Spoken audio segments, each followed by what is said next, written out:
Assalamualaikum warahmatullahi wabarakatuh.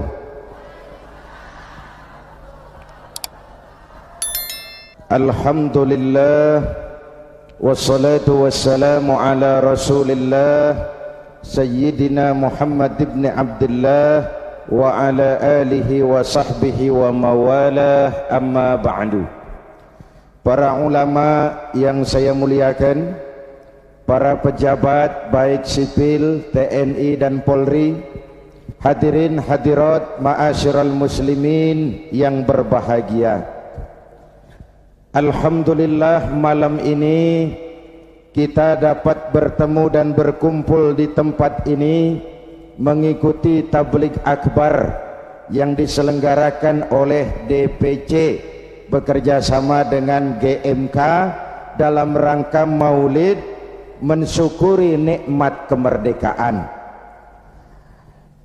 Hadirin yang saya hormati, apa hubungan Islam dengan kemerdekaan?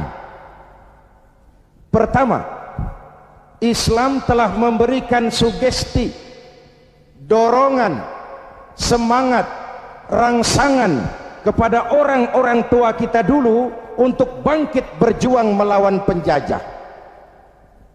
Islamlah agama yang mengajarkan bahwa cinta tanah air bagian daripada iman. Betul? Hubbul watan minal iman. Tanah air kita bukan Aljazair, tanah air kita bukan Palestina, bukan Arab Saudi, bukan Yaman.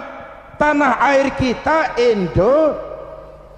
Mencintai Indonesia juga bagian daripada iman. Yang datang menjajah kebetulan kafir. Ini cikal bakalnya. Yang datang menjajah kebetulan kafir. Bertemulah cinta tanah air dengan semangat jihad yang diajarkan agama. Maka bangkitlah para ulama dengan jamaahnya, kiai dengan santrinya, bahu membahu bersama tentara berjuang melawan penjajah Belanda. Pernah lihat gambar Imam Bonjol? Pernah? Pakai sorban. Pakai apa? Kalau pakai sorban pasti bukan pendeta Shaolin. Pernah lihat gambar Pangeran Diponegoro? Bukan cuma pakai sorban, pakai gamis. Ketika Belanda dengan licik berhasil menangkap Pangeran Diponegoro, pengikut-pengikutnya termasuk Kiai Mojo, Kiai Maja, mundur ke pedalaman, membentuk kantong-kantong perjuangan. Berupa apa? Pesantren. Pesantren selain sebagai tempat menimba ilmu, juga merupakan kantong perjuangan untuk melawan penjajah. Yang berjuang memerdekakan Indonesia selain tentara, ulama dengan jamaahnya, kiai dengan santrinya, pejuang-pejuang nasionalis beragama Islam, tidak percaya sensus kubur pahlawan. Ibu bapak saudara-saudara hadirin, malahan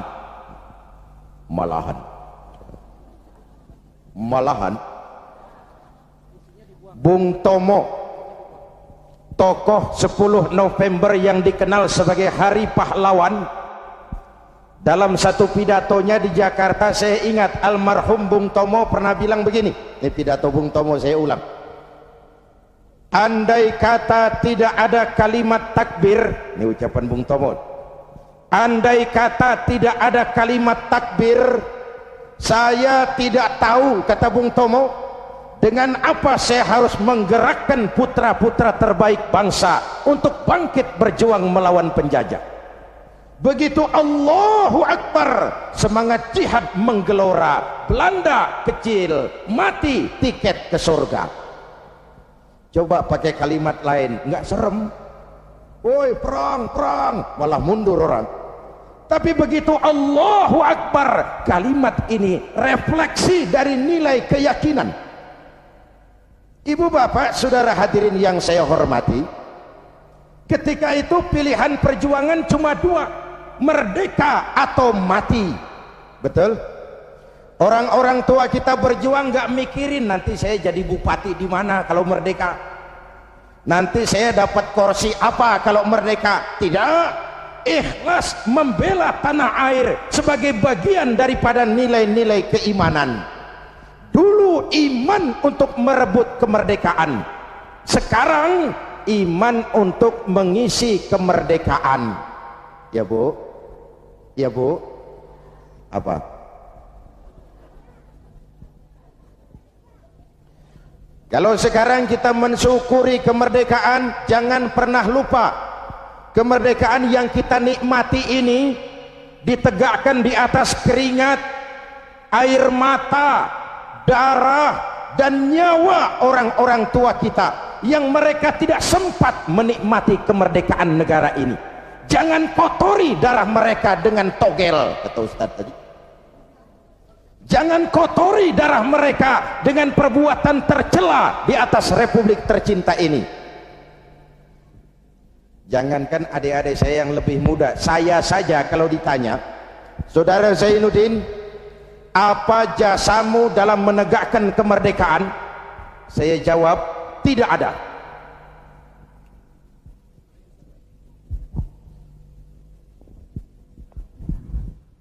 Ngomong apa saya barusan? Kalau saya ditanya, Saudara Zainuddin, apa jasamu dalam menegakkan kemerdekaan? Saya jawab, tidak ada. Kenapa? Karena tahun 45 saya belum keluar. Itu saya. Tapi saya harus tahu diri dong. Kalau sekarang saya bisa minum air kelapa, itu karena orang-orang tua saya sudah nanam pohon kelapa. Betul? Nih adik-adik kecil nih, pernah minum air kelapa enggak? Pernah nanam pohon kelapa? Enggak pernah. Kalau sekarang kita menikmati indahnya merdeka, jangan pernah lupa kemerdekaan ini bukan hadiah Belanda, bukan kado Jepang, tidak turun dari langit laksana turunnya embun di waktu malam. Kemerdekaan tidak muncul hanya dengan simsalabim abragadabra. Kemerdekaan ini keringat, air mata, darah dan nyawa orang-orang tua kita.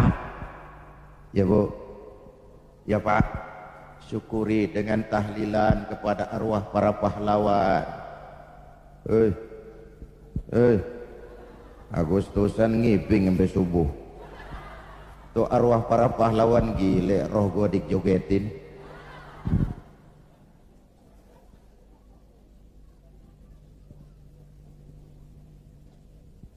Oke, dulu iman untuk merebut kemerdekaan, sekarang iman untuk mengisi kemerdekaan.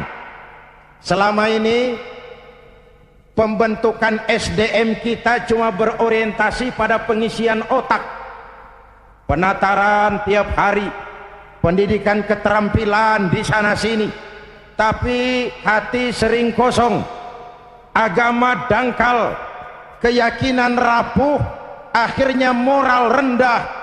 Pantas yang disuruh ngurus laut malah jadi bajak laut, yang disuruh ngurus hutan rame-rame jadi orang hutan, yang disuruh ngurus beras malah nimbun beras, yang disuruh ngurus hukum malah bikin hukum kayak pisau. Itu yang melukai rasa keadilan. Pantas muncul street justice, pengadilan jalanan, maling motor tangkap bakar. Itu refleksi dari ketidakpuasan rakyat terhadap sikap hukum selama ini, di mana rakyat melihat kalau yang kecil salah, hukum cepat-cepat ditegakkan, yang besar salah, diam pura-pura nggak ngerti. Itu yang merusak masyarakat. Jelas? Hukum kayak pisau. Tahu pisau? Kalau ke bawah tajam, ke atas si tumpul. Ini hukum pisau namanya. Mudah-mudahan ke depan duet Bu Mega dan Pak Hamzah mampu menegakkan hukum dengan benar. Amin. ya Rabbal. Berangkat dari pengalaman itulah kita harus mulai kembali kepada penataan nilai keimanan. Itu sebabnya muslim begitu brol lahir ke alam dunia udah disambut azan. Benar Bu? Kenapa? Bayi itu kaset kosong, kalau dipakai merekam daya rekamnya kuat. Kita yang udah berumur nih ibarat kaset, kebanyakan rekaman udah nggak kusut juga lumayan, ngapalin udah berat, kaset kusut. Bayi kaset kosong begitu brol hadir ke alam dunia, rekaman pertama yang menyentuh telinganya lafzul jalalah, Allahu Akbar, Allahu Akbar. Rekaman pertama, belum sempat dia dengar Ricky Martin, belum sempat dia dengar Westlife.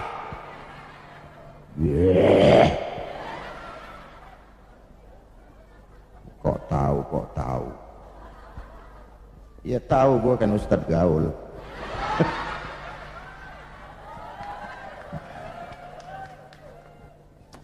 Suara pertama yang masuk telinganya Allahu Akbar, suara iman. Ya Bu, itu artinya apa? Pesan pertama orang tua, nak, kamu nanti boleh jadi tentara, tapi tentara beriman.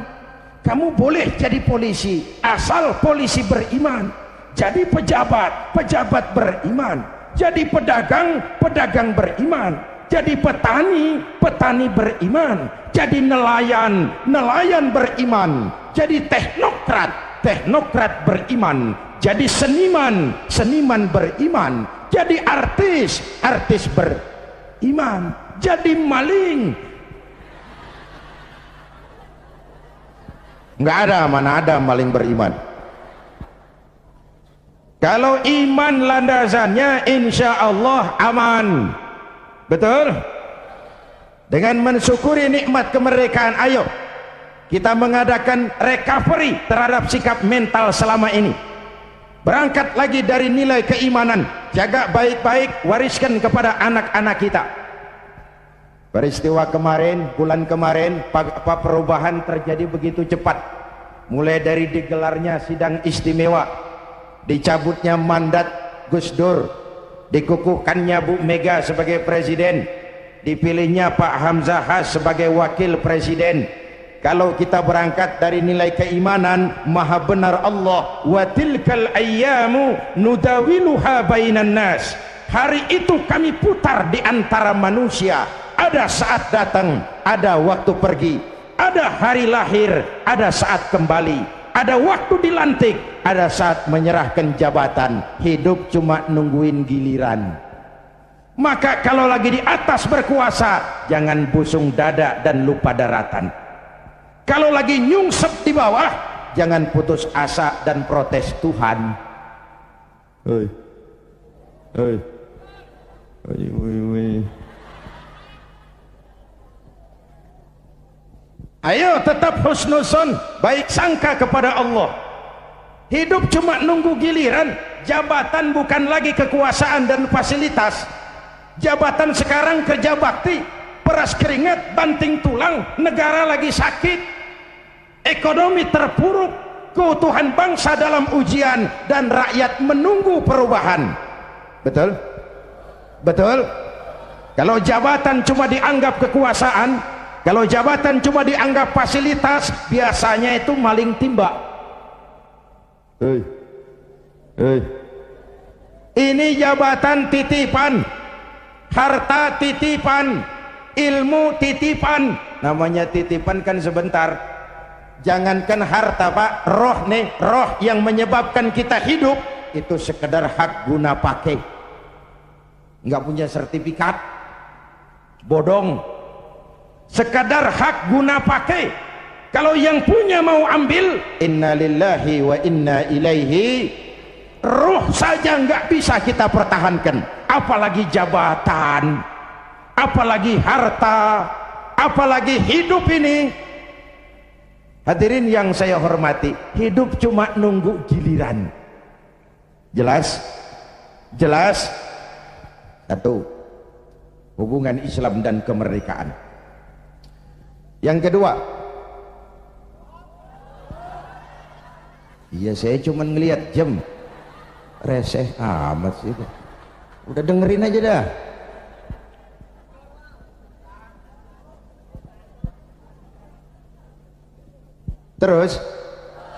Terus menghina.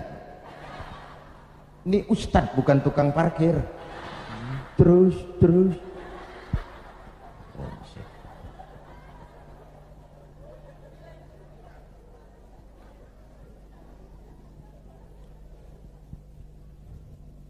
yang kedua, setelah merdeka kita mulai menata negeri ini, membentuk wawasan Nusantara dari Sabang sampai Merauke.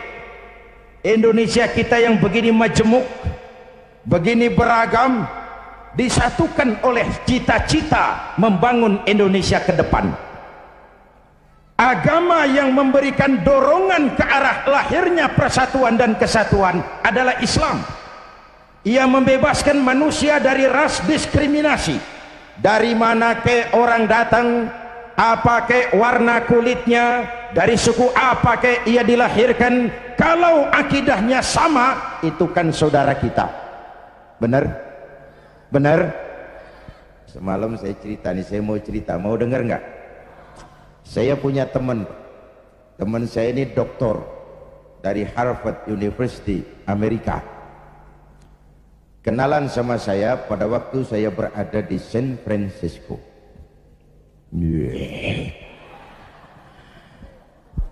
San Francisco tahu Bu kan? Tahu ya? Itu dari Tambun ke kanan. Tahu.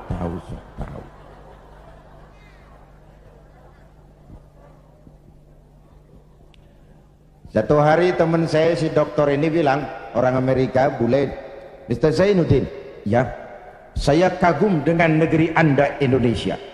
Giliran saya kaget. Ada dokter dari Harvard. Harvard itu perguruan paling bergengsi di Amerika.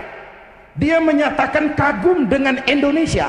Saya kaget. Loh, emangnya kamu sudah belajar tentang Indonesia ya? Sudah. Kenapa? Yuk kagum dengan Indonesia. Kenapa saya bilang? Indonesia negara Anda, Mr. Zainuddin, negara Anda besar. Dalam rangka mensyukuri kemerdekaan, kita bangga dulu jadi anak bangsa. Negara kita besar enggak? Masya Allah, Masya Allah. Republik Indonesia kita ini 17.000 pulau. 17.000 pulau. Allahu Akbar. Itu belum termasuk Pulau Gadung dan Pulau Gebang. Tambah 2 kalau itu masuk.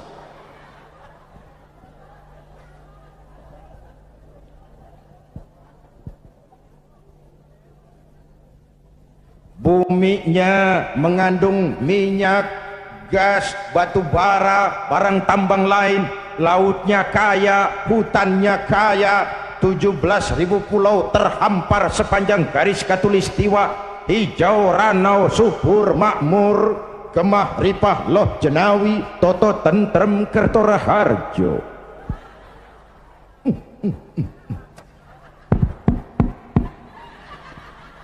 Negara besar.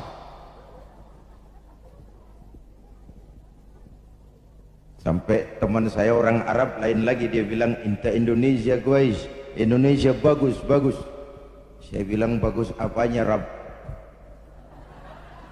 Arab? Indonesia negeri Anda subur, tongkat ditanam jadi pohon, namanya singkong. Tongkat ditanam jadi pohon, kami pohon ditanam jadi tongkat, mati tuh pohon.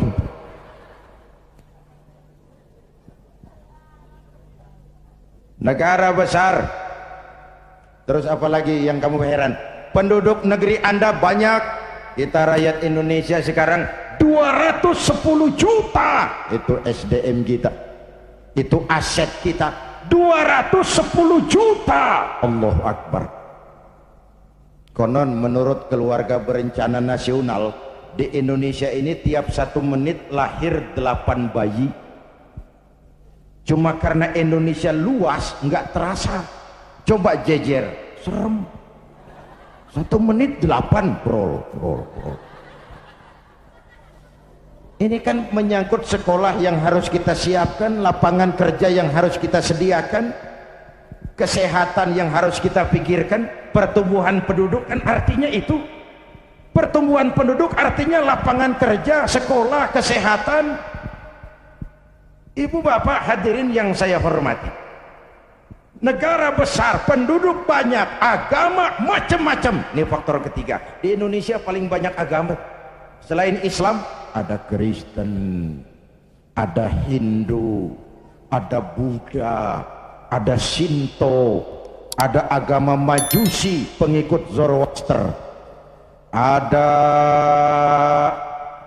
agama Kaharingan di Kalimantan.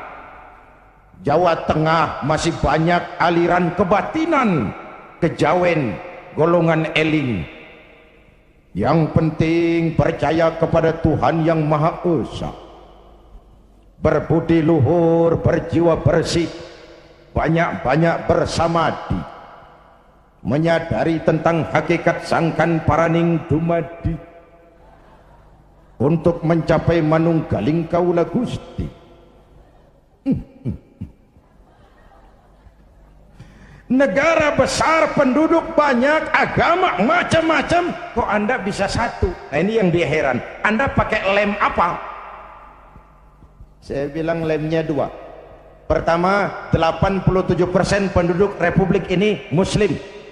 Watak Islam itu rahmatan lil. Kalau besar, dia mampu melindungi yang kecil. Kalau kecil, dia mampu menjaga diri. Ini bukan umat teroris, ini umat cinta damai. Ini bukan umat biang kerok, ini umat penegak kebenaran. Kita tidak pernah cari-cari musuh, tapi kita pantang lari kalau ketemu musuh. Jelas? Jelas? Hadirin yang saya hormati, lem kedua saya bilang namanya Pancasila. Ini diterima oleh semua agama. Dengan mensyukuri nikmat kemerdekaan, ayo jaga persatuan dan kesatuan.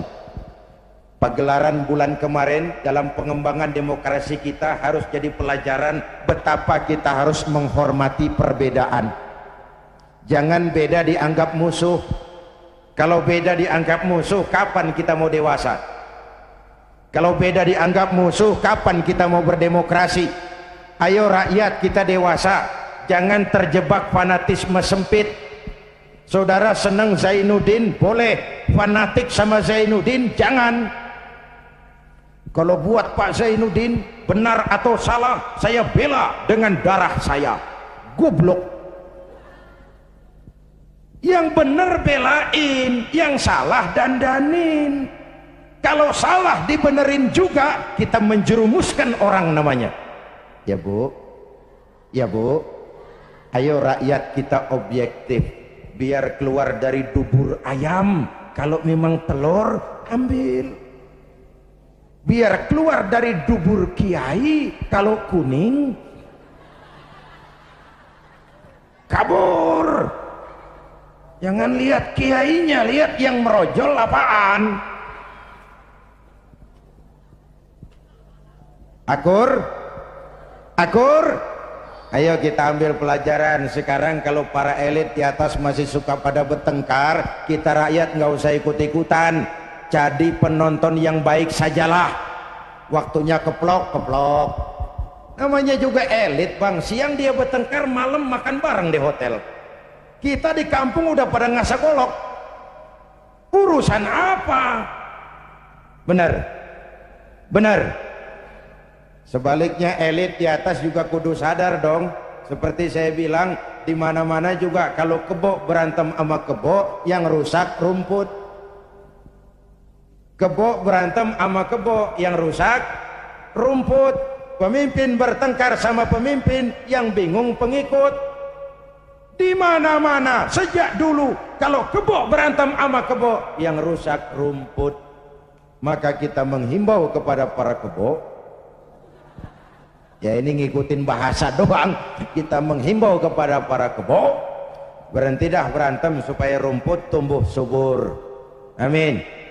Kita nih rakyat kecil udah capek, 3 tahun terpuruk di atas namain, dijadiin address, padahal kita kan rakyat kecil, tuntutan nggak banyak-banyak amat, si Ahmad aja yang banyak.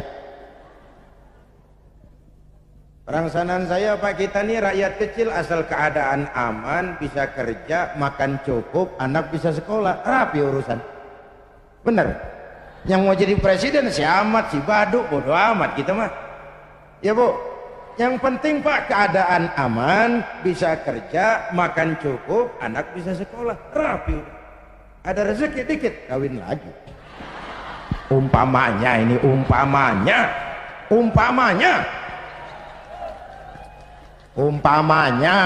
saya bukan ngasih tahu, ngajarin.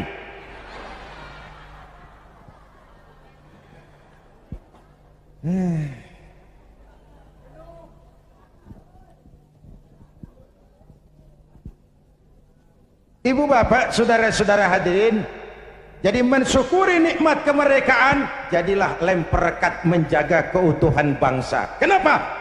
Keutuhan kita dalam ujian, apalagi kemarin-kemarin kan istilah saya musim Pak Bendot, kipas, angin, tukang kipas gentayangan, tukang kompor lebih banyak daripada tukang lem, angetin sono, sundut sini, panasin sono, bakar sini, begitu kebakaran dia kabur, tepuk tangan, kita yang tekor. Hadirin yang saya hormati, padahal bangsa itu kayak gelas. Contoh.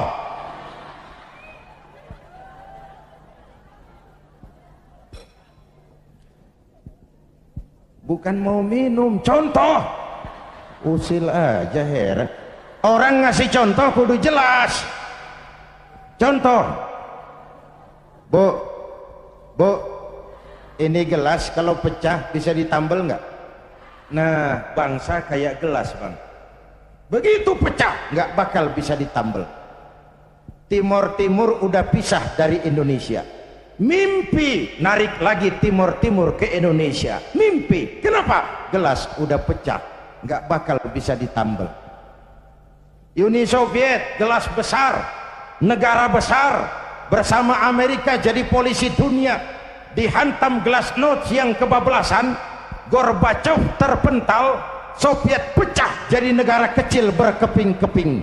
Tidak mungkin menyatukan lagi Soviet. Kenapa? Gelas udah pecah, nggak bakal bisa ditambal. Jelas? Gua baru minum.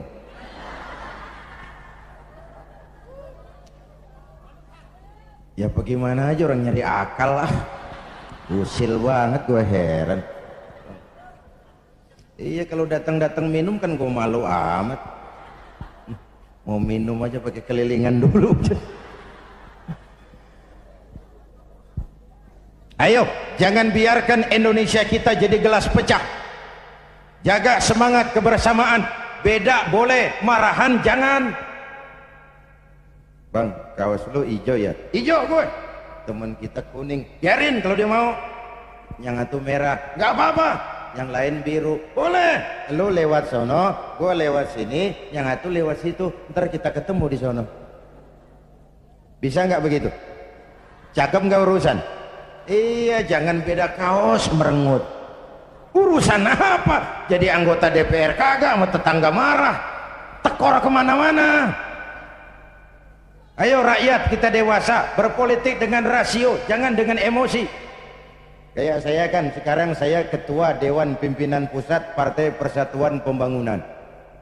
Itu pribadi saya, nanti saya cerita kenapa saya gunakan hak politik saya. Tapi saya tidak akan memaksakan pendirian ini kepada hadirin.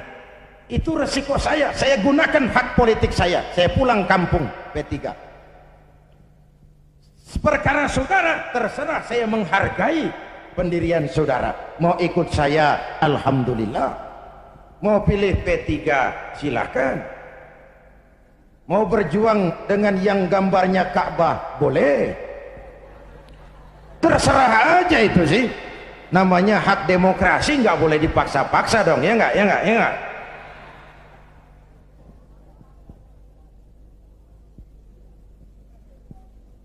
Jangan perbedaan dianggap permusuhan. Kerdil kita kalau beda dikit dianggap musuh. Udah capek kita bangsa ini terkontaminasi oleh dendam sejarah. Di zaman Bung Karno, yang tidak sesuai dengan Bung Karno dicap kontra revolusi. Lalu Bung Karno jatuh, muncul Orde Baru. Bung Karno dianggap Orde Lama. Di zaman Orde Baru, yang tidak sesuai dengan Pak Harto dianggap Orde Lama. Lalu Pak Harto jatuh, muncul lagi reformasi. Di zaman reformasi yang tidak sesuai dengan keinginan kita segera diacap Orde Baru. Kapan mau selesai kalau naik ini bantai itu, naik itu sikat ini, terkontaminasi oleh politik balas dendam. Tidak akan selesai urusan bangsa. Jelas? Jelas? Ayo kita rukun yuk, kita kompak yuk, kita bersatu yuk, kita pulang yuk.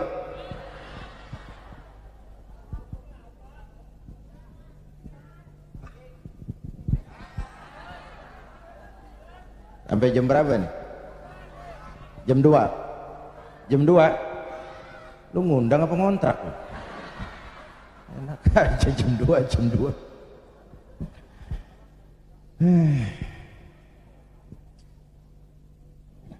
Malam ini saya hadir di sini. Saya nggak merasa sebagai tamu.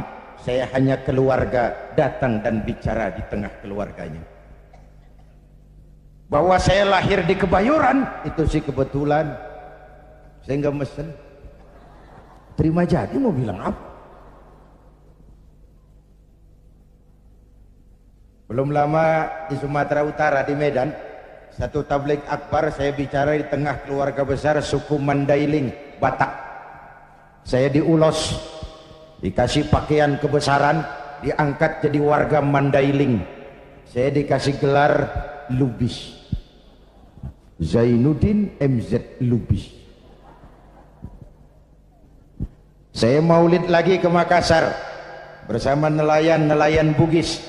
Mereka bikin acara gebyar maulid tradisional Bahari 2000. Kumpul tokoh-tokoh Bugis. Saya dipakein pakaian kebesaran, pakai badik. Saya diangkat lagi jadi warga Bugis oleh wali kota Makassar. Saya dikasih gelar Daeng Tojeng. Tojeng artinya yang benar, Daeng semacam Raden. Kalau dikumpulin nama saya udah lumayan panjang, Haji Daeng Tojeng Zainuddin MZ Lubis. Saya cuma mau bilang inilah Indonesia kita, begini majemuk, begini beragam, walaupun bineka kita tetap tunggal. Nah, bagi kita umat Islam sudah dididik di masjid. Masya Allah, di daerah kita masjid saya bangga selalu penuh dengan sholat berjamaah, terutama subuh.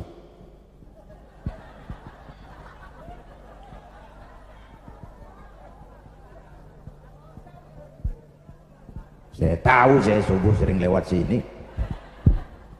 Kalau udah subuh penuh sampai keluar, nggak ada yang masuk.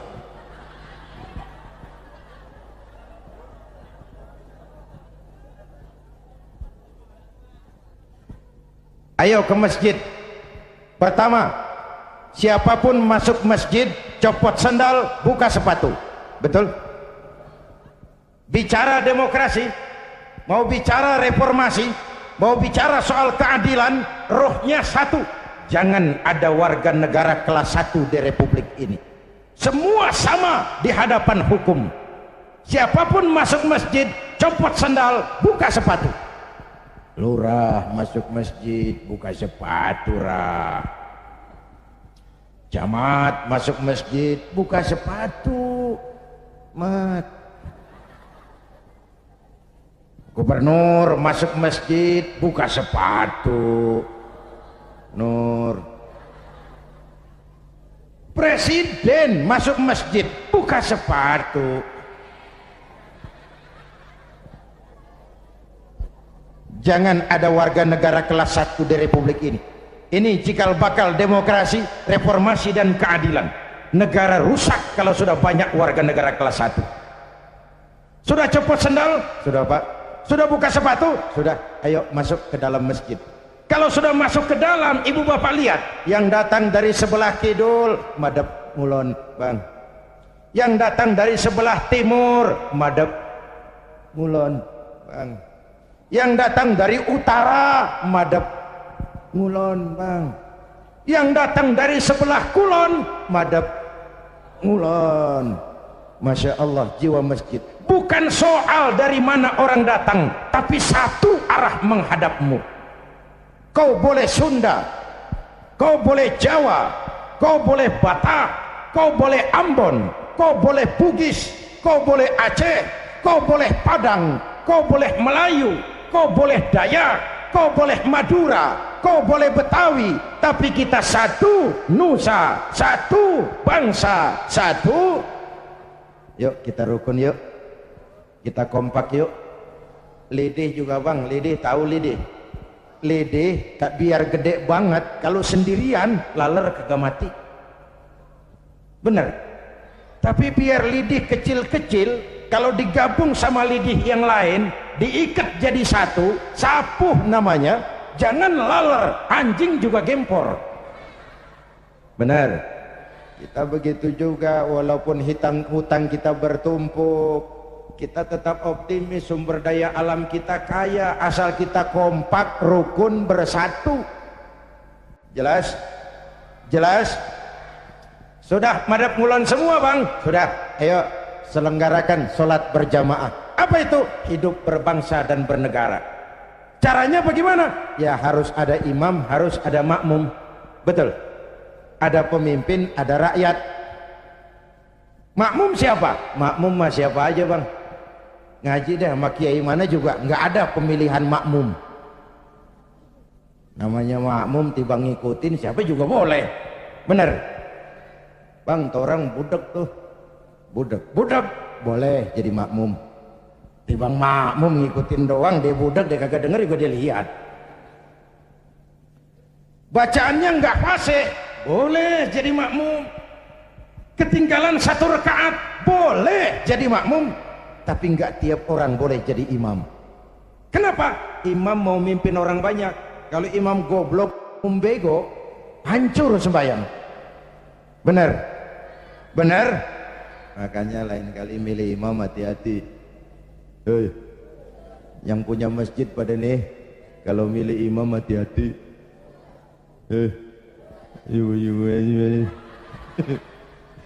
Saya pesan yang pada punya masjid, kalau milih imam hati-hati.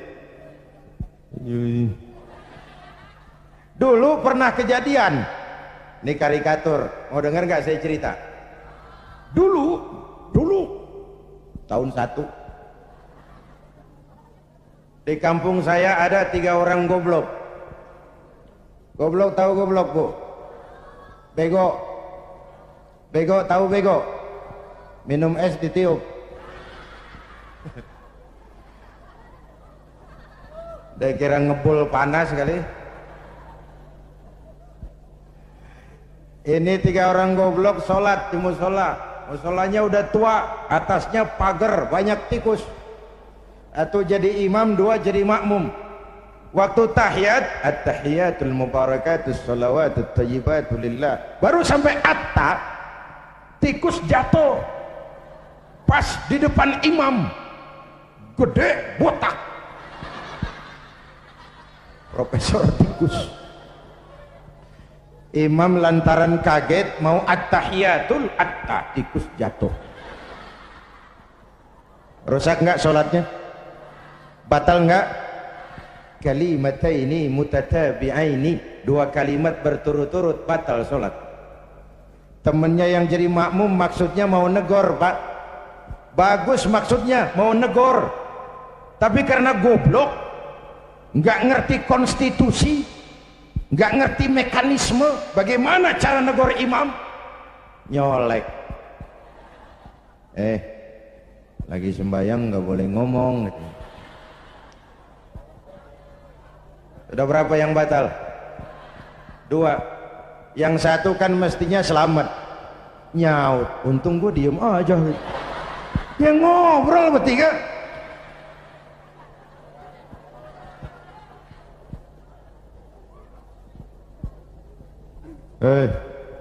Nyari imam hati-hati ya Pak.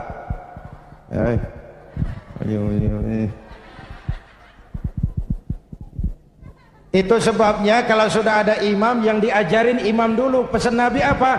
Idza amma ahadukumun nas falyukhaffif. Kalau kamu jadi imam, ringankan sholatmu, jangan terlalu panjang. Kenapa? Makmum nggak sama kekuatannya. Ada makmum yang tua renta, diri aja udah gemeter.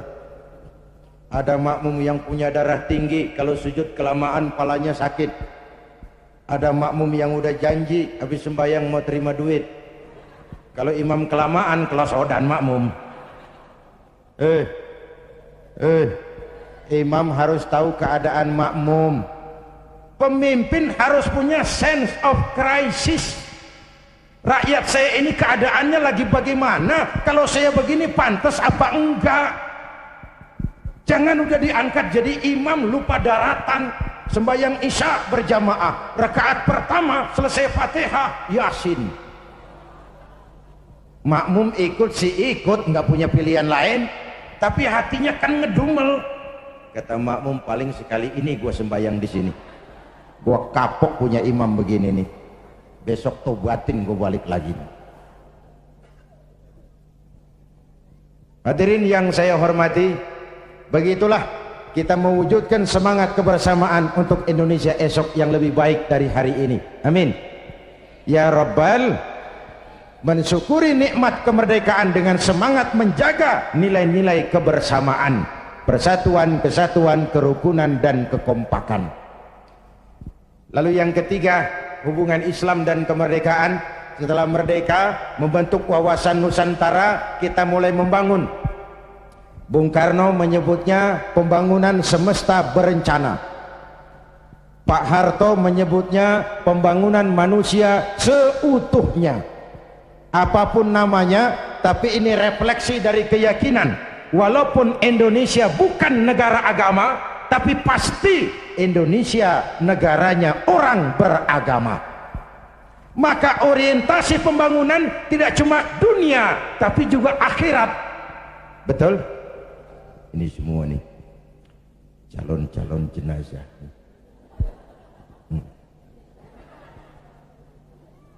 Tadi di awal saya bilang hidup cuma nunggu giliran, akhirnya giliran mati. Betul?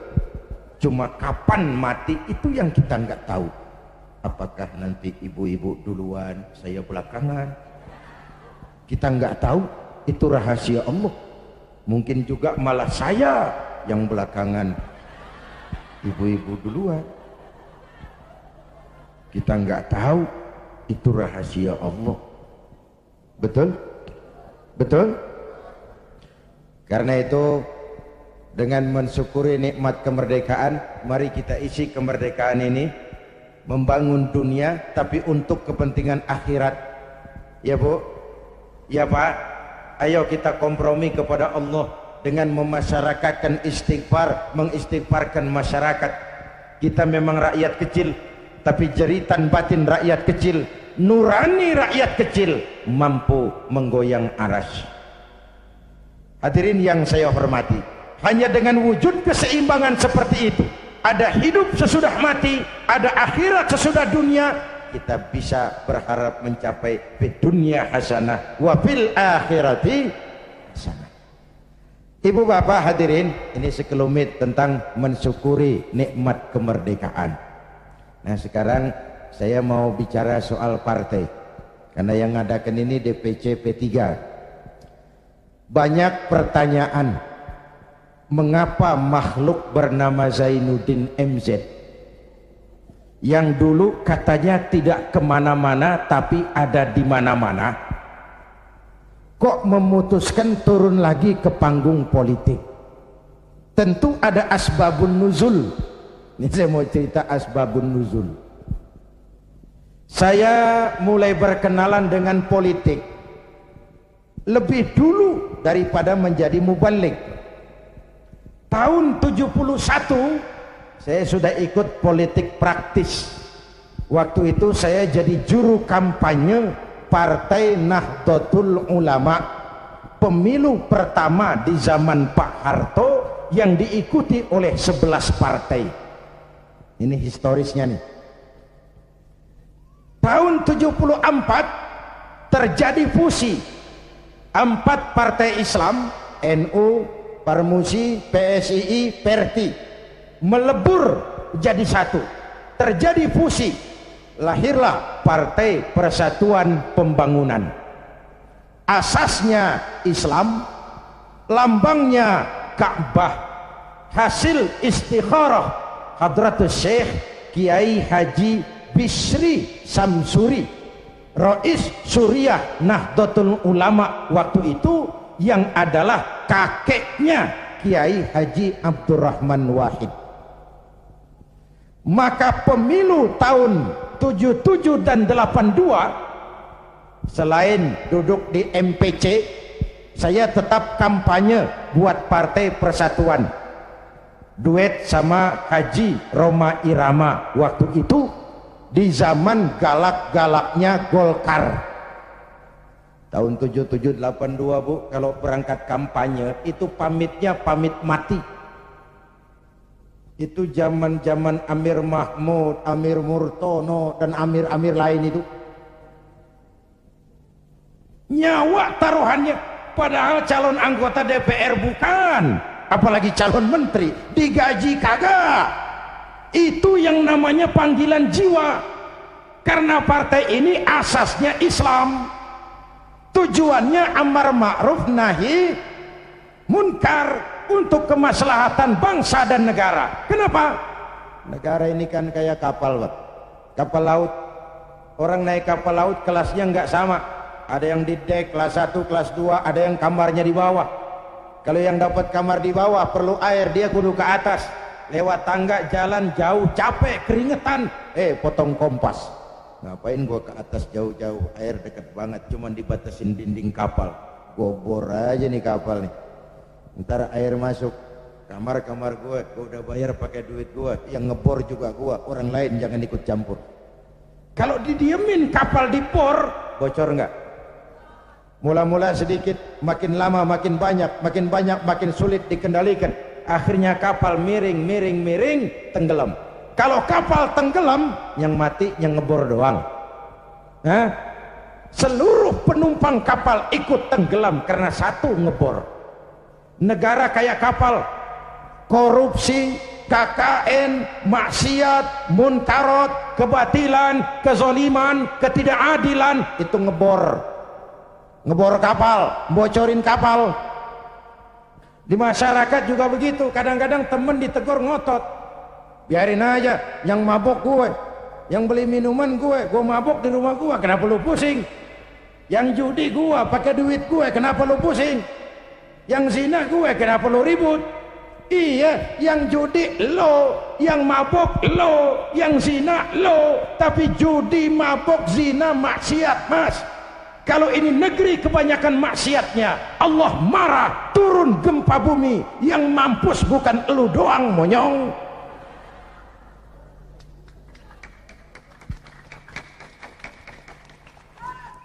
Jelas? Iya, kalau kita makan nangka kena getah sih resiko. Enggak makan nangka kena getah, sial namanya. Jelas. Nah, singkat cerita, lalu tahun 83-84 diundangkan asas tunggal Pancasila. Golkar makin tirani, makin otoriter. Tidak boleh lagi ada ormas dan parpol yang asasnya Islam. Kalau tidak mau terima asas tunggal, bubar. Maka dengan berat hati waktu itu P3 menerima asas tunggal Pancasila daripada dibubarin. Lambangnya berubah jadi bintang. Betul? Masih ingat? Saya protes waktu itu kepada guru saya, Hadratul Mukarram Kiai Haji Dr. Idham Khalid. Ini nanti soal silsilah, Pak. Beliau salah seorang pendiri P3, termasuk presiden pertama Partai Persatuan. Pak, kenapa diterima asas tunggal Pancasila? Kita harus melepas asas Islam, kan rugi. Beliau senyum, apa kata beliau? Zainuddin, ibarat warung, kita sekarang nggak boleh dagang nasi uduk, biarin aja dagang pisang goreng dulu. Sebab kalau kita dagang nasi uduk juga warung digusur. Biarlah dagang pisang goreng dulu, yang penting masih punya warung. Nanti kalau keadaan aman kita dagang lagi nasi uduk. Nah, Masya Allah, orang tua bijaksana. Tapi saya sudah kadang frustasi. Apa artinya lagi berpolitik kalau asasnya tidak Islam? Maka sejak tahun 84 saya mengundurkan diri dari panggung politik. Saya konsentrasi penuh kepada dunia dakwah. Ketika itulah lahir prinsip, saya tidak kemana-mana, tapi saya ada di mana-mana. Itulah politik dakwah. Itu politik dakwah. Kenapa? Waktu itu Golkar kejam, Pak. Tidak boleh ada bunga indah tumbuh di luar istana. Tidak boleh ada bunga indah tumbuh di luar istana. Maka saya harus ngatur strategi supaya saya bisa dakwah ke sana dan kemari. Saya lahirkanlah prinsip tidak kemana-mana, tapi ada di mana-mana. 97, dicerita singkat, mulai terjadi krisis moneter. Rupiah kita anjlok, dolar naik ke langit. Ya Bu, ya Bu. Dari 2.500 dolar sampai 17.200, bagaimana nggak kolab? Akibat krisis moneter muncul yang lebih makro, krisis ekonomi. Sampai sekarang kita masih ngerasain.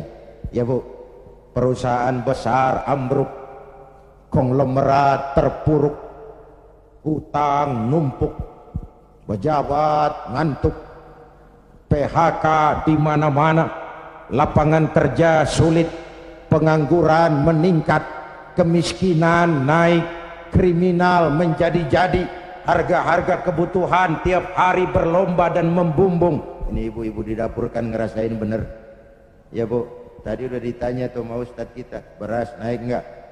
Naik. Minyak, kecap, bapaknya anak-anak pikir dulu baru nyaut. Naik.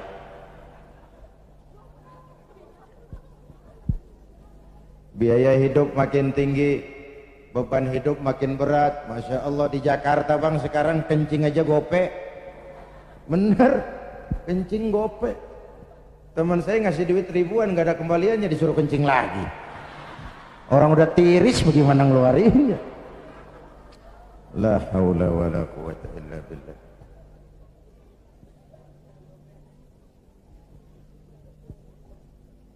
Akibat krisis ekonomi muncul yang lebih mengerikan, krisis kepercayaan. 97, reformasi bergulir, mahasiswa turun ke jalan, Pak Harto lengser. Ini turunnya Pak Harto, Pak, Bu, saya punya dua catatan penting. Pertama, betapa besar arti kepercayaan. Ini kan PDIP sama P3 lagi dapat kepercayaan. Jadi orang nomor 1 dan nomor 2 di Indonesia. Nyari kepercayaan berat, menjaga kepercayaan lebih berat. Kalau dipikir-pikir Pak Harto kok bisa turun? Apa nggak punya duit? Banyak. Apa nggak didukung tentara? Oh, sebagai presiden dia panglima tertinggi ABRI, Pangkostrat mantunya. Kok turun? Jawabannya tidak dipercaya. Tidak dipercaya.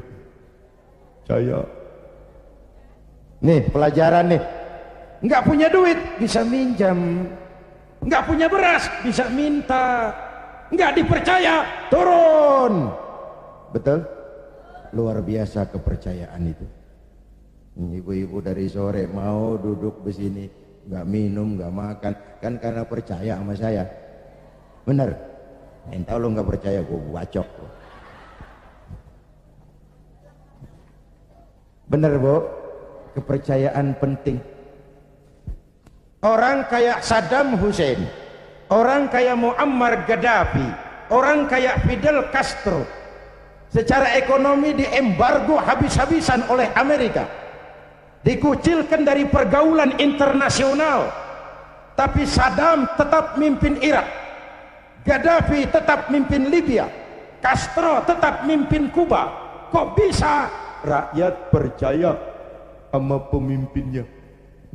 Hei, hei, rakyat percaya. Rakyat percaya, ya Bu, ya Pak. Kalau nggak dipercaya udah berapa dah? Ini. Itu catatan pertama. Catatan kedua, dengan segala kelebihan dan kekurangannya, Pak Harto masih menjaga keutuhan bangsa. Ya udah, kalau nggak dipercaya saya turun. Nggak usah sidang istimewa, ongkosnya mahal. Pak Harto juga nggak nakut-nakutin rakyat. Ntar kalau saya turun Jawa Tengah merdeka, enggak. Pak Harto juga nggak ngumpulin pendukung. Kalau mau masih banyak pendukungnya. Tapi keutuhan bangsa lebih penting daripada kepentingan pribadi. Itu sosok negarawan. Jelas?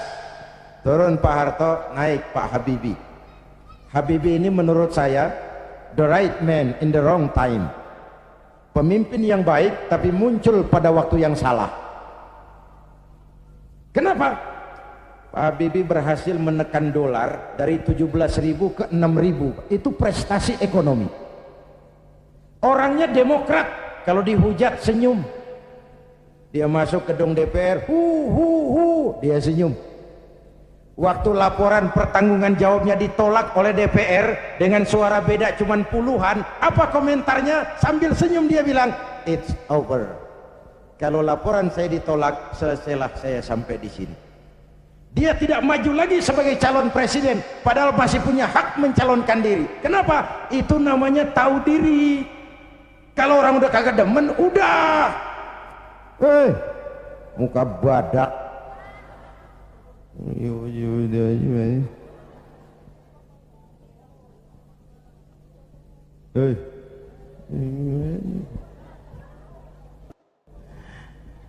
Ibu bapak hadirin, nah setelah reformasi bergulir muncul begitu banyak partai, betul? Partai yang Islam saja tidak kurang 20 partai. Saya bingung lagi. Tadinya saya pengen ada partai yang berasaskan Islam. Begitu muncul begitu banyak, 20 lebih partai Islam, termasuk yang tidak punya anggota, papan nama. Makanya saya tetap tiarap. Lalu tahun 99 diadakanlah pemilihan umum, diikuti 49 partai. Innalillahi wa inna ilaihi rajiun. 49 partai, termasuk 20 lebih partai yang asasnya Islam. Saya bingung, ini mana teman mana lawan. Maka pemilu 99 saya tetap tiarap. Istri dan anak-anak saya turun kampanye, ngeramehin, ya apalagi kalau bukan P3. Tapi saya tetap belum tergerak. Selesai pemilu, terbentuklah MPR dan DPR. Kemenangan rankingnya PDIP juara 1, Golkar juara 2, P3 juara 3, disusul PAN dan PKB. Menjelang sidang umum itulah saya kepada sekretaris minta dihubungkan untuk bicara dengan Pak Hamzah Has. Tolong, saya mau bicara sama Pak Hamzah. Bicara lewat telepon. Akhirnya kata Pak Hamzah, begini sajalah, kalau Kiai mau ketemu saya, jangan Kiai ke rumah saya, biar saja saya saja yang ke rumah Kiai. Maka Pak Hamzah Has pun datang ke rumah saya. Belum wapres waktu itu, Pak. 3 kali pertemuan di rumah saya bilang, Pak Hamzah, saya ini merasa berdosa. Kenapa partai Islam kok cuma juara ketiga? Kenapa partai Islam tidak diminati oleh orang Islam sendiri? Analisisnya macam-macam. Mungkin ada yang tidak mengerti kalau agama dan politik tidak terpisah. Mungkin ada yang berpaham sekuler, Islam yes, partai Islam no.